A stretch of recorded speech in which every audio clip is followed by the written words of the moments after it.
Why does the United States want Greenland as a military asset? Well, this wasteland is sitting directly on the shortest missile path between the superpowers. Whoever holds Greenland controls the hemisphere. Russian and Chinese vessels are swarming the area as reported by the White House, with Russia activating Cold War-era bases. From nuclear-capable bombers testing the U.S. radar to Russian submarines preparing a kill switch on the undersea cables that power the global internet, the threat is silent, and it is real. But first, it has to go through Denmark 20,000 troops and the legendary Dog Sled Patrol in comparison. The U.S. have 1.4 million active personnel and 13,000 aircraft. But the clock is ticking according to the White House. China is already mapping the Polar Silk Road to bypass the U.S. defenses. We have analyzed 5 steps and strategy on how the U.S. military will take over Greenland. In Step 1, the U.S. activates the digital blindfold, using EA-18G growlers and specialized satellites. In Step 2 is the naval blockade from the Navy to keep Russia or China from interfering. It does this by blocking this gap against any enemy ships and submarines, all in the video ahead. Why is the United States suddenly obsessed with Greenland? Greenland is no longer just a frozen wasteland. It is the most contested frontier on Earth. Sitting directly between North America and Europe, it occupies the shortest missile path between the US, Russia, and China. Any Russian or Chinese military takeover will become a huge threat for the US. In 2026, according to the White House, it has issued a stark warning. The island was being swarmed by Russian and Chinese vessels. But the fear isn't just about ships. It's about a total strategic shift in the north. From the heavily fortified Kola Strike Hub on Guba Naval Base, Russian nuclear-capable bombers fly directly toward Greenland.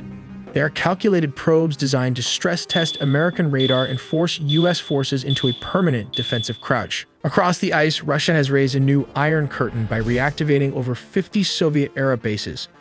Armed with S-400 missiles and electronic jammers, these outposts are built to blind U.S. sensors in a conflict, effectively turning Greenland from a protective shield into a strategic liability. Meanwhile, China is playing the long game, eyeing Greenland's massive rare earth deposits to cement its grip on global technology. And beneath the freezing waves, the threat is silent. Russian vessels meticulously map the island's undersea data cables, preparing a kill switch, a hidden capability to sever the vital link between North America and Europe at a moment's notice. The step-by-step process requires a direct comparison between the two countries, and the financial disparity is the first place to look. The United States military budget has now exceeded $1.5 trillion. Meanwhile, despite a significant increase in spending scheduled for 2026 to safeguard Arctic sovereignty, Denmark's budget remains approximately $12 billion. The U.S. commands a force of 1.4 million active-duty personnel. Denmark's entire military, including those stationed in the Arctic, totals just 20,000 active troops. If the U.S. deployed just its 11th Airborne Division to Greenland, it would already outnumber the Danish combat-ready forces on the island by a factor of 10. In the sky, it's a total lockout. The U.S. Air Force and Navy operate over 13,000 aircraft, including hundreds of F-35s and F-22s. Denmark's air defense relies on a fleet of roughly 40 F-35 and aging F-16. At sea, the U.S. brings 11 nuclear-powered aircraft carriers and 70 submarines to the table. Denmark has no submarines and only 9 frigates. Their naval strategy in the Arctic is a tripwire, but the U.S. is a tidal wave. And then there is Greenland itself. Greenland's internal military strength is 0. There is no Greenlandic army, navy, or air force. Their only defense is the elite serious Dog Sled Patrol. This is a team of 12 men and their dogs patrolling thousands of miles of ice. While legendary for their endurance, they are a sovereignty patrol and not a combat force. Let's look at the step-by-step breakdown of how the U.S. could secure the world's largest island. Step 1. The digital blindfold. The operation begins not with a landing, but with total isolation. Using EA-18G growlers and specialized satellites, the U.S. pulls a digital blindfold over the island. In an instant, Greenland's external communications are jammed, completely severing the connection between the command in Nuuk and the government in Copenhagen. High above the ice, a massive combat air patrol of F-35s and F-22s takes flight from Pacific and Atlantic carriers. Their mission: enforce a total no-fly zone. Within the first hour, the sky belongs to Washington. C-17 transport planes then drop paratroopers from the 11th Airborne directly onto the runways of Kangerlussuaq and Narsarsuaq. These are the only airports capable of handling heavy machinery. Once they fall, the bridgehead is set. In step 2 here is the naval blockade. To keep Russia or China from interfering, the U.S. Navy seals the GIUK gap. Virginia-class attack submarines dive deep into the freezing North Atlantic, forming an invisible wall of sonar to hunt and deter any Russian Northern Fleet subs moving toward the coast. Off the southern shore, a U.S. carrier strike group acts as the operations nerve center.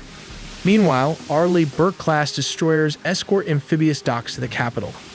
They deploy hovercraft carrying Marines and specialized Arctic vehicles directly to the docks of Nuuk, seizing the island's administrative part without a single shot being fired.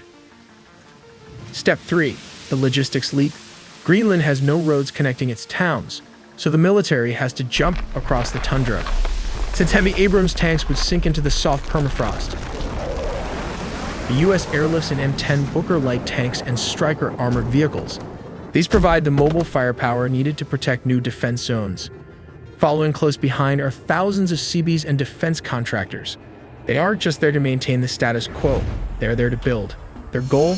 The Golden Dome, a permanent, unshakable missile shield designed to protect the entire North American continent. Step 4. Securing the silent assets. The final step is securing the assets you can't see. Specialized dive teams and underwater drones are deployed to the landing points of undersea data cables. They establish a 24/7 guard to ensure no Russian research ships can flip the kill switch on global communications. In just a matter of days, the American presence on the island swells from a mere 150 personnel to over 10,000 troops. Scattered across 50 reactivated Cold War sites, they create a permanent, inescapable American footprint. The map has changed, and the Arctic is officially under new management. Step 5 begins with the transformation of Patuxent Space Base, evolving it into a massive multi-domain hub for F-35 squadrons and advanced missile defense. To the south, the strategy shifts to dual-use ports.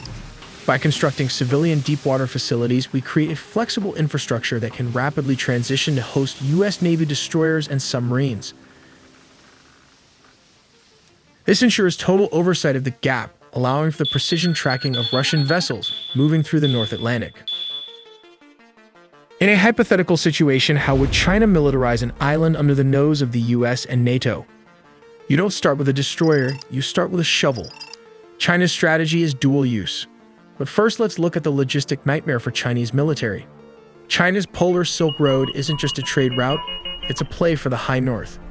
To reach Greenland, Beijing has 3 options. Path 1. The Northern Sea Route. Hugging the Russian coast, it slashes 20 days off this narrow canal trip. But there's a catch. To move a fleet, China must rely on Russian nuclear icebreakers to carve a path through the Siberian freeze. Path 2. The Northwest Passage. A jagged maze of Canadian islands and unpredictable ice. It's a logistical nightmare and a NATO tripwire. Any movement here puts China directly in the sights of the Royal Canadian Navy. Path 3.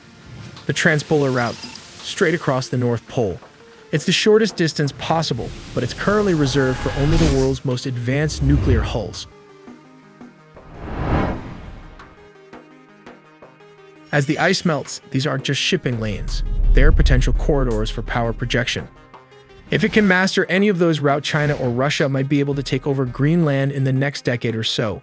We also made a deep dive into the sea, air, and land components of the nuclear triad, so subscribe for more videos to not miss a beat.